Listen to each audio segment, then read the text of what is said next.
Okay, what I want you to notice here when we look is this cyclopean rock work that's done in this wall right here. If you look around here on the wall, you can see that it's stepped in all little separate pieces, and the same effects right over here on the wall too. And so there must be two different ages of, I'm just kidding, guys. So what you're supposed to notice here is that they did the wall in two different colors. And this guy did the top half, and this guy did the bottom half. No? Okay, let's try this. This is Rick Shields here, and he's a semi-pro golfer from the UK, and he has a show that he does, and his friend has a show that he's kind of kicked off now too. But I like watching a lot of them where they do their deal together. In fact, one I remembered the very first ones I saw of him were they went to Dubai and they played night golf, where they had these huge light rigs all set up all the way down all the fairways and everything, and it basically kept it lit. It's pretty neat to play night golf. There's places all around that are set up to do so and everything, but boom, and in Dubai and everything else, so that was pretty neat. This right here, though, is Paul Sturgess, and he's the tallest person currently living in the UK, and he's 7'7", it says, but then whenever they talk to him, he's 7'7.5". And he also has golf shoes on, which give you more than an inch, and then you have the spikes, so about 2. So he's about 7'9". Now Rick here says he's over 6 foot, but I swear that even during one of the things he says he's almost 6'4", or maybe it's just his accent and what he says, but he's 6 foot is what I believe, and it looks like it in him compared to doorways. It would say that he's about 6 foot. You can see how much bigger this guy is than this guy. And it says he weighs 350 pounds. And that might be a weird exaggeration. Somebody this big here, if they just ate good for a couple of days, they could end up be 360, 370 real quick. And float quite a bit. But this guy seems, in good fitness. And he also doesn't seem to be one of those people that has gotten a problem with his pituitary gland that's caused all of this effect. And so he tries to do a golf thing with him here, and thinking just off the bat, he knows this guy, he's heard of it, that he plays golf and he can play pretty good. And he's a scratch golfer somewhat. He's got a handicap of like 3, 4, 5, and used to be about a 7 or 8, and then they say he's gotten a lot better and everything. He's starting to really connect once he gets warm. But also they do this video whenever he's been in lockdown because of it for a long time and hasn't played through the whole winter and everything else. So this is really just him going out to the driving range and kind of snapping. Now, I used to play a whole lot of golf, and did since I was a child. I started riding around with my dad in 4th grade, and I would drive the cart. And by the time my birthday, he got me a BS set of clubs, and that was all the way around spring. So I started doing it through one summer, and then around the next spring, he went ahead and got me a set of clubs. Now, they weren't real clubs. They were actually plastic crap and not really good. But I was fairly decent with them and got to where I could hit the ball as long as I hit it on the sweet spot. And this is back whenever they had woodwoods and stuff like that. And junior sets of clubs didn't exist at this time. You were basically taking adult clubs and stuff. And generally what they did was they took a woman's set of clubs and would cut it down to the size for a junior player. And that's what they did to me, actually. Whenever the next Christmas came around, I was playing with him quite frequently. In fact, through the summer, it was almost every weekend. In fact, whenever Boy Scouts started interrupting it and stuff, it wasn't so nice. Didn't get to play with him this weekend. And he had a guy a couple of houses down from us that he played with. And once we moved to the town out here outside of Dallas that I grew up in, there was a country club there and one way out of town, about 30 miles away. And of course, if you wanted to go about 45 miles away, you'd be back up here in Dallas and go to all kinds of them. But nobody wanted to drive for an hour first thing in the morning to go and play golf. And there was another golf course that he eventually got onto way out at Lake Tawakoni, and it was just separate and different. And he liked the setup of the club, but eventually they couldn't keep up with it as good as it was. And I was a pretty good junior golfer. When I was a kid, I had entered in. Well, I know one of the things I used to tell everybody is I entered 5 of these major tournaments they had for kids at the time, which they don't even have anymore now. It's a different name. It's kind of like Little League and its thing. And I entered the 5 that I entered. I won all of them. So, and it was a yearly thing, and we had a mom and a father and son thing in a tournament, and we won that 1 year. But I don't think they ever made it other than year than that. And that was when I was like 7th grade, summer of 6th going into 7th grade.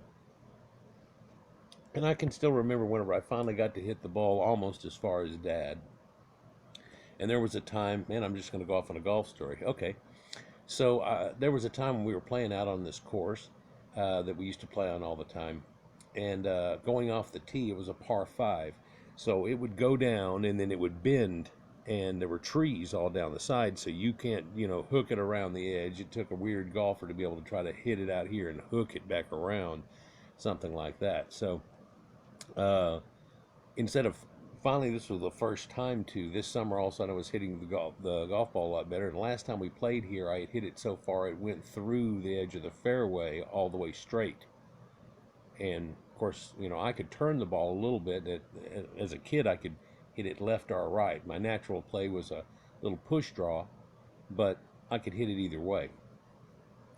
And I really just needed, some coaching from a guy that wasn't just a pro but an instructor. But that actually didn't happen. But needless to say, that I remember one time my dad telling me to choke down to a 5-iron, and if I hit it real good, that would get there. If not, I'm going to have to hit another club. And I'm thinking, okay, we'll smoke it. And I turned around and hit it real far, and Dad realized that I got down there as far as he did, and he had hit like a 7-iron or a 6-iron, and I'm down there where he was. And so he started pacing it off. He goes, I'm going to pace this off. And he had done this a few times. And a lot of times we'd pull up and there'd be markers. And so he'd go to the marker and then pace back to where his ball is and say, okay, well, that's 150 and it's 162 is about. So I use a 5-iron or whatever, and stuff like that. And you gauge it off that. Anyhow, so he paced it off and I hit it like 152 yards. And he was sitting here at like 156. And so that was great, but I had shot right to the green and all that type of stuff. But also he was talking about pacing it off. And while he was pacing it off, I was trying to talk to him. And he just kind of put his finger up, and you could see his mouth was going like he was counting while he was taking larger steps. And I kept trying to talk to him like a kid. He just kind of put his hand up, and I go, oh, okay. So we got to the end, and he said 152. And he goes, now, the answer to your question. And he went off into it and everything. And he said he was real impressed with me hitting the ball that far and everything. And this was with the new set of clubs finally, too. So things were really starting to work out, basically. And then a couple years after that, I actually got a real set of clubs. But this is still preemptive. We're still got to be 6-8 years before the first metal clubs come out. And metal clubs to a lot of people and all the old golfers was like, oh, I don't know. It's like in baseball, man, you use a wood baseball bat, right? You don't use an aluminum. That's kind of cheating or something like that. But as soon as it became acceptable, everybody started doing it, and they noticed that it was a little more forgiving. And in old woods, they had screws right there in the middle of the face, and they would call it hitting it on the screws. But these other clubs were a lot more forgiving. It wasn't a spot just as big as the ball, but a little bit larger. And they started making the heads a little larger, too. And then all of a sudden, it expanded that sweet spot, made it a whole lot easier to knock the hell out of it. I ought to go, forward here a little bit and just show you some of this stuff here. So, anyhow, I entered a bunch of tournaments, and I remember when I was a kid, I had like 32 golf trophies. Well, I had 32 trophies total, but that was one was something for Boy Scouts and a chili cook-off, right? And so that didn't count. So 31, and then there was like baseball, it's either would have been 1, 2, 3, 4, 5. So there'd have been 5 of them that are baseball, and the rest of them were all golf tournaments and events like that. And when I was a kid, if you entered the tournament, they didn't give you a trophy.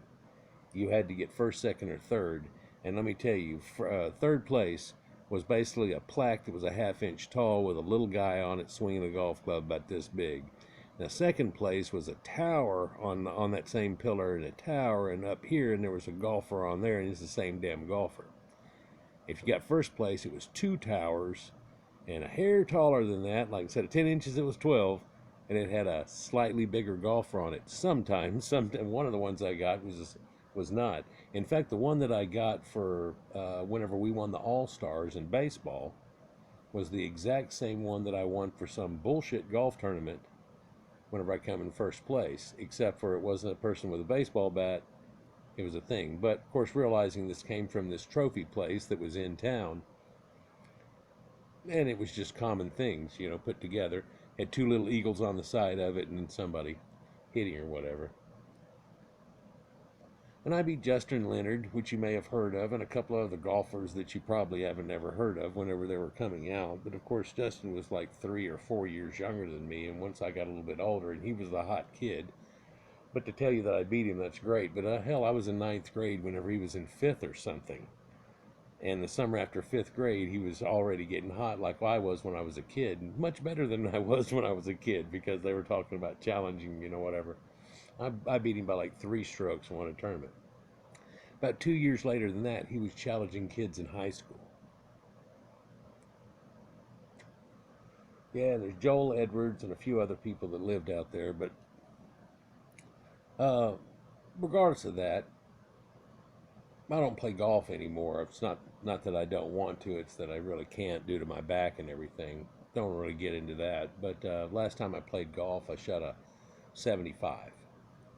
So I had got down to fairly scratch golfing here. Here's this guy swinging through. Let's see if we'll watch them back and forth and hit some shots. So he's got regular type of clubs that are here, but the nicknames on them is tiny. But what's different about his clubs is they're a little bit longer. In fact, his putter that they show at the very first of it, and he geeks out on it, is almost a foot longer than the other guy's clubs. But the way golf clubs work, let me see if I can explain this to you as you see them going around. So these are like his wedges here, and then there's like an 8-iron right over there, and so on. And I can't see the numbers on them. So the way this works, see if I can get my hand right in here. Say this is a club, and it's lean back. So if you have something like a 1-iron, it's going to be almost straight up and down. And a 2-iron would be like this, and a 3-iron, and a 4-iron, and a 5-iron, 6-iron, 7, and they start being leaned back more and more. And so when you hit the ball, if you'll notice, the pros are hitting them and they hit much higher as they get a lower number. But because they spend all their energy going up and then falling down, they become less and less and less, or shorter distances. And quite often it's about a 10-yard difference, but some people get 10, 12-yard differences, 15 in places, and so on. But as the club gets more and more small, it also shrinks about this much per club. So even if you got your hands on the end of it, the amount of stick that you have is not as long. So what happens is, if you had some type of, the thing that tracks a baseball and tells you how fast you threw a baseball, and it was aiming a spot and you took a swing through it and only got just the very tip of it to go through it, something like a 9-iron, 8-iron wedges, of course, and stuff like that would only be getting 80, 85, 90 miles an hour speed. But as we got down to the less vaulted and taller clubs, and they're each just slightly more graduated and slightly taller clubs, you would be getting that tip on the end of it to go a little faster. And pros get up in that 115, 120, 125 range.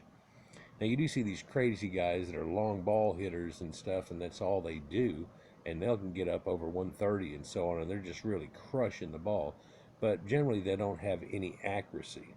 So it's not like steroids helps you out. In fact, this Rick Shields guy here had the strongest guy in the world competition from one of those muscle guys, and basically out there, and man, if you get a hold of a golf ball, you get a hold of a golf ball. But steroids doesn't really help you so much on this. It's a finesse type thing. Now, musculature helps a little bit to pull it through, but it gets to a point to where you lose dexterity whenever you get so much more muscle. So it's a thing called puissance, and you only hear about it in horse racing and things and equestrian events where they're horse jumping and stuff nowadays is where that term's used. It's kind of a French term, but it means showing strength under dexterity to where you're able to whip the club about as fast as you possibly can, but keep it under control. Because you can find somebody that can whip the club faster, but their ball will go all over the freaking place. And there are ways that you have a hook and your ball goes out and goes like this, and you have a fade and it goes out and it goes the other way. And so you have to aim for your normalcy, but if you don't know what's going on, you're easily hitting in this trees, hitting in those and everything else, and you just have to get it down.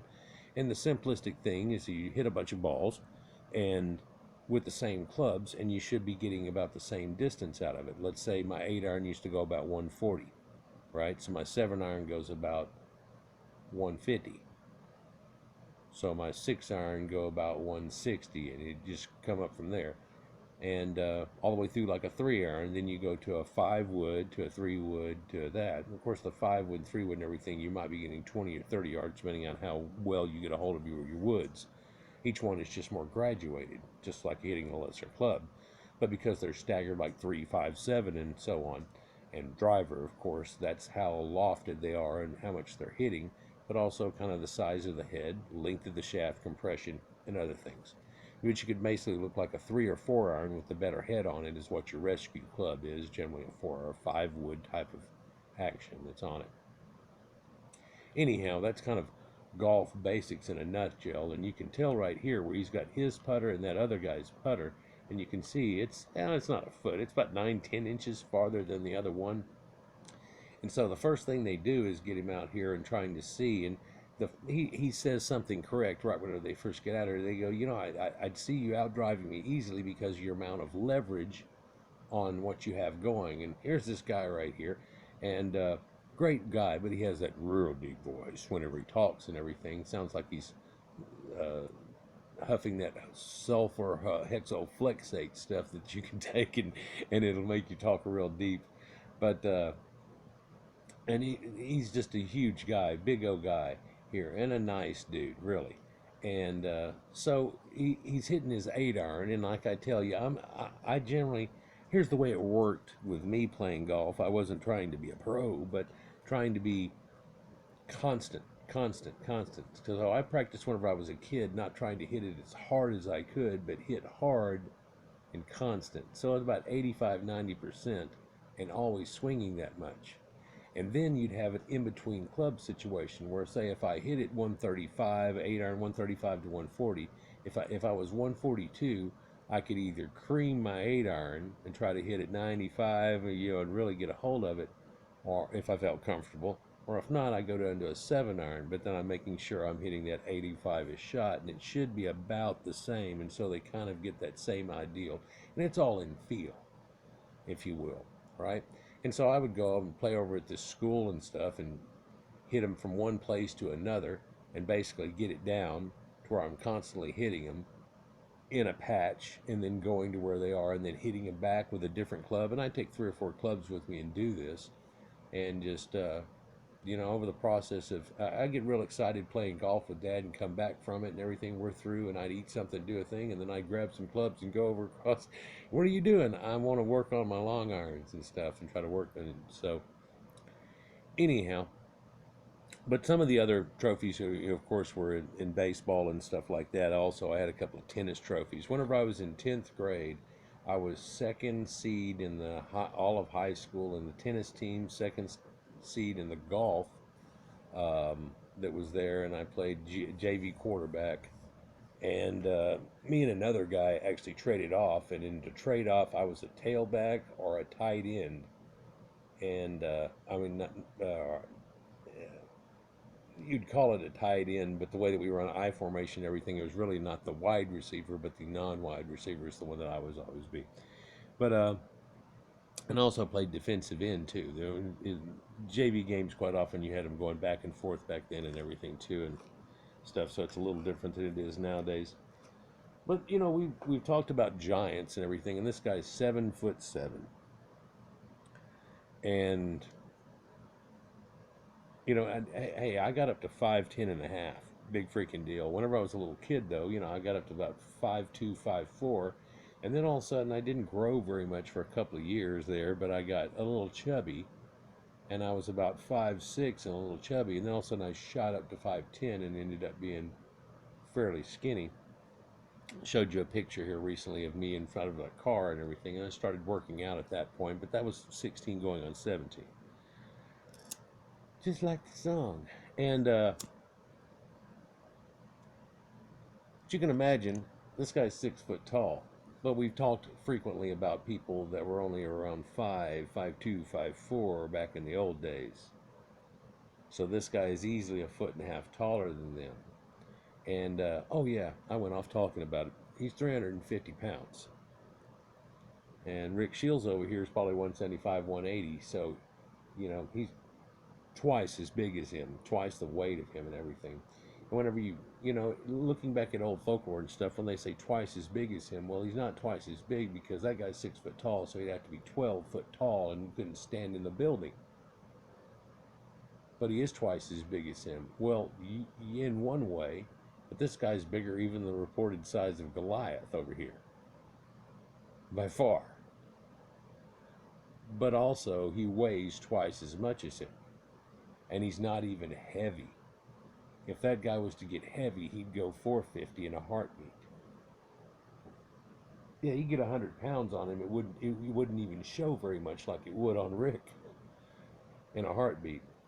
So you can imagine how you could get somebody, you know, Andre the Giant size out of somebody like that too. And there we go again with giants. And so that's the way I more believe about giants and stuff, and things get distraught over time. I've seen some bones get hidden, this, that, and the other. There's this guy that's famous that's got a femur bone, and the femur bone's up to his hip. Well, it's only supposed to be one of the two leg bones, and just it itself is up to the hip. So they're saying that this guy would have been about 13, 14 foot tall. And that might have happened, but we've never seen anything like that, even from the weird thing that happens with the pituitary gland and everything else. So that's just an odd, quite odd standout. And if we really found something like that, it should be investigated. And it's beyond me why things like that would be hidden, but it's also beyond me why a lot of history is all PC nowadays, and people are trying to lie or at least be extremely vague about the reality of who was who, and you know, things like that back in the day. But so he starts out with an 8-iron again, I was talking about, and I hit maybe 135. Well, Shields over here hits the thing a good 150. In fact, there he is doing it, coming through the ball, schmack, right? But the other guy hits one that's like 195. Yeah. And I've seen Tiger hit him 180, 190 and everything. And of course, whenever he does it, he knows a way of pinching down the club and putting his hands in front of the ball a little bit. And it basically turns a 8-iron into about a 6. And he hits his stinger type shot, and you can get about that much out of it somehow. They're talking about carry, so he gets that much more out of it. But when they go to 4-iron, he's really not got that much for of it. In fact, I think it's a push because he gets a couple of bad shots, and the other guy hits constant, you know, 216, 220 in that range. Then they go to their woods, and Rick Shields here hits. Well, let's see if I just pop to the next one. So Rick hits one that I believe is like 330 yards. Okay? So now it's this guy's turn to hit it, and you think, well, he's got to just crush it way past him, but he got a lot more leverage out of the little clubs than he does out of the big because of their differential, and he having the differential. And it starts to become gradiently less and less whenever they get around the driver. And also, he can't whip that thing as much. Not that he's like overly lanky or anything. In fact, when he swings, he looks quite normal somewhat. And if he had somebody work with him, he would probably get to be a pretty damn good golfer. But so he hits one that lands 315 and gets 335 out of it. But this guy punches one out there, and if you look in the distance, everything is uphill. So it's telling you where it lands, but then where it ends up. And he hits one that's 349 yards, so that's 350 yards.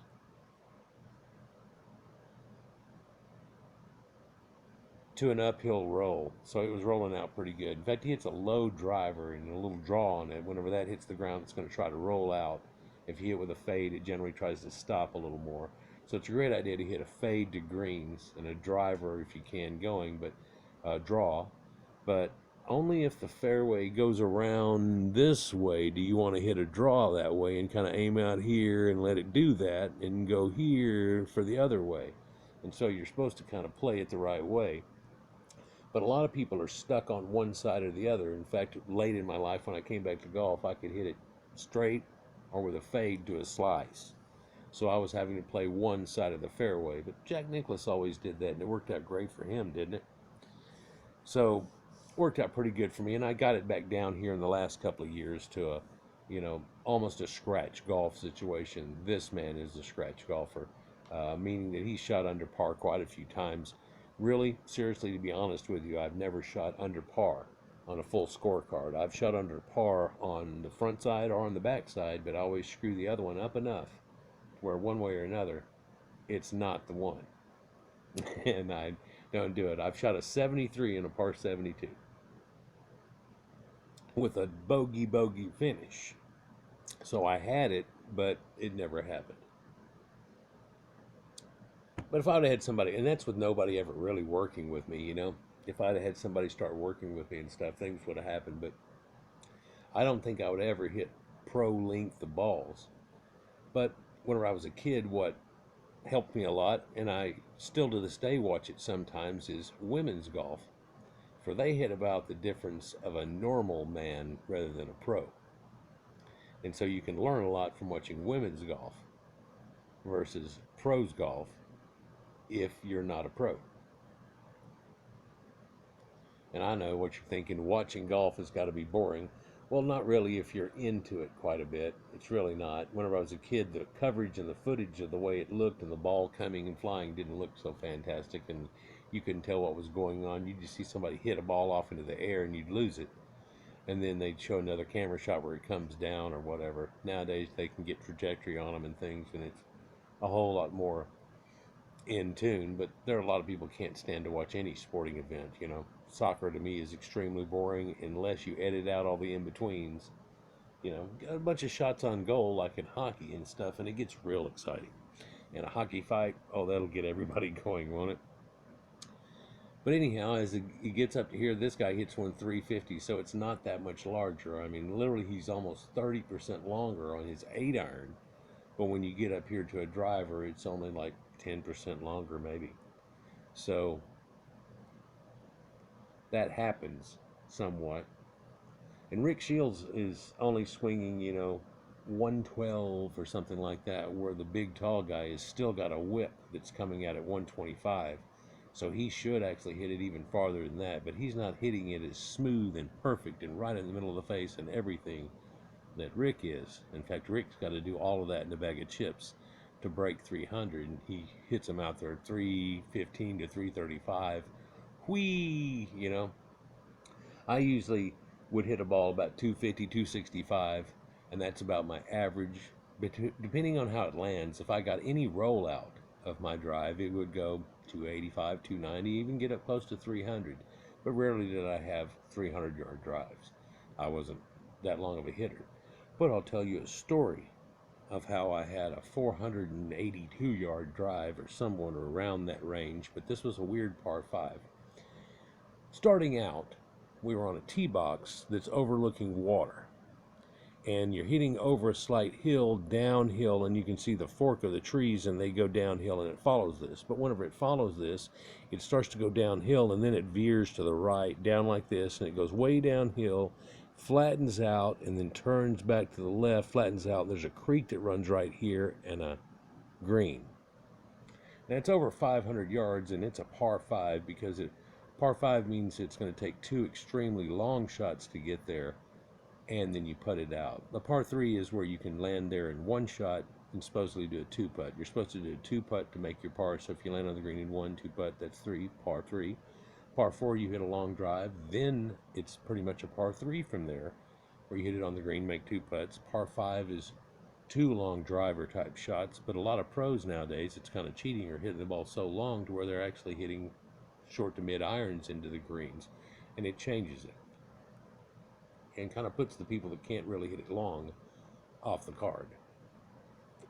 When I was a kid, there were people like Corey Pavin and stuff that weren't long ball hitters, and they'd be 20, 30 yards behind everybody on their drive, so they had to hit 2 or 3 clubs more or less lofted into the greens, but still good enough to match up and winning tournaments.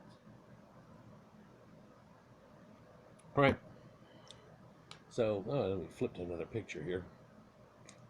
He's talking about how his thing just went zoom, went zing.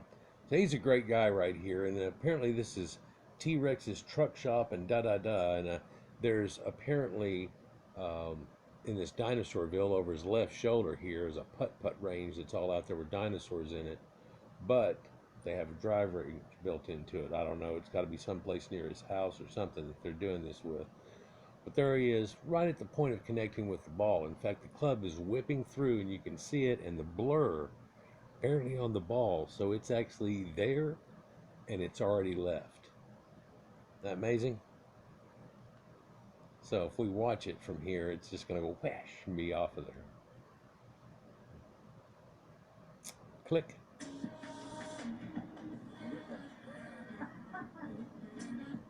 Oh, that's the one that he skied up to the right. Ball completely skied that, and it went 70 yards. But this is. So he hit it on the very top of the club, and it just pinged off the top of it like it was a wedge, even though it's a driver. It didn't hit it on the front face at all. And it went way off to the right, but in the distance of straight ahead where you're supposed to be hitting it, it only went 71 yards. It probably went 150, but it's way over the right, and it went way up in the air. Now here's the one where he wins it right here. This is the 4th of his 5th balls, and after he wins, they don't even hit his 4th. 345 to beat. So there's the tracer. And so when you see something like that, you can see how that's a draw, and it hooks off back like that. And if the fairways was between the trees, he didn't aim far enough right, did he? Because you got to make it land down between the trees. So it's scary, but he would have literally aimed it, in reality, right over. He's aiming here anyhow, and it's coming off and going. But he would be aiming right in here, so it comes off and lands in that fairway. And that's what you should be doing. But this shot here, he tells you, comes out 349. Only carried 310, but hit and roll. Total carry with hit and roll. 349 yards. Now, 349, that's not, champion of everything. In fact, Tiger and Rory and all these guys will hit one out like that. But to see somebody that's normal, just a regular old guy, be able to crank off a drive that's that far, that's pretty impressive. You've got to admit. And again, this is a game of finesse, and you're asking a giant to do it in the game of finesse. This is more of a penalty to him than it is a boon. Although if he gets his whip just right, he can get it going more. His thing would be more powerful if they both went to the circus thing or the carnival, and we're going to try to ping and break the thing, and shoot the deal up to the top and hit the bell. Guarantee he could come down with a lot more force and oompah than Rick could over here, for sure. And so their blunt-edged weapons and things like that they could attack with would be much, much larger. But there are also penalties on things like this. This guy right here is so big, riding a horse is so extremely hard on a horse, right? Might get a mule that could stand him pretty well, but that's still quite odd and weird. Kind of like trying to put a shack in a VW bug, if you can imagine it. Anyhow, I thought I'd just ramble about golf and stuff here for a minute, guys. It's kind of my favorite little pastime and a sport that, the reason I like it so much, let me explain and see if you can understand. really, if you're a good baseball player and you're not in the pros, by the time you're in college age, you're pretty much gone. And you may have done some college, but probably didn't go by the pros. And you might get into some BS little games and start playing softball with people, and that's about it. And if you play football and you get into college and you don't make it, you're not playing anymore. But even if you do play college football or baseball, to last past 35 is asking a lot. Whereas these guys get to go all the way to 50, still playing hardy, still challengeable. And then they go to a Champions Tour, and there's no end of a date of that. And so it's a game that you can play efficiently and well from somebody that's as young as fresh out of high school age, that might even show up to a pro's level of playing, all the way to somebody that that kid would consider his grandfather. And I think that's more amazing than anything. And so it's a game of camaraderie and people hanging out, and you're playing not versus everybody else but versus yourself, but you can make all kinds of games out of it versus each other and everything else. And that makes the intricateness of it. I know half of you, probably 90% of you, don't care and have clicked off of the video, but that's what golf kind of is. And in just playing golf and learning all the rules of it, it's kind of like learning martial arts, if you will, in some strange way, where it teaches you etiquette and ways of life and things, and being patient and not choosing to choose the danger, but laying up this time and then chipping it up and making a par and going, wow, I'm glad I didn't do that. Yep. I remember my dad letting me make the choice and everything, and I'd go, well, I'd try to go for it because I got a bogey and a double bogey already, and I want to get a better round. And he goes, you're going to get another double bogey if you make a bad shot. Why don't you just hit a 7-iron and it won't make it to the water, and then you can chip over and do your thing. And I tell you what, after you hit that shot, we'll let you go for it with your wood. And I'd hit the first shot, and he'd be like, that's a good one, and you got a great chip coming up. And he'd throw a ball out there, and he'd go, all right, now go for it. I grab my wood and go for it, and plunk, and he goes, that's the end of that golf ball. I'm glad that wasn't one of your good ones. And after a while, you start to learn things and how far you can hit it, not to push the issue so much. You might try to push it if you're on the edge of losing, but if you're winning, you wouldn't do it. You would try to hold on to the win. And sometimes when somebody's pushing it against you, that's how they catch each other. But anyhow, that's about enough on this. I'm sure I've gone 30 minutes. Yep, whoa. Peace. Y'all enjoy. Hey, hit them long and straight. Hope you have short putts. Peace.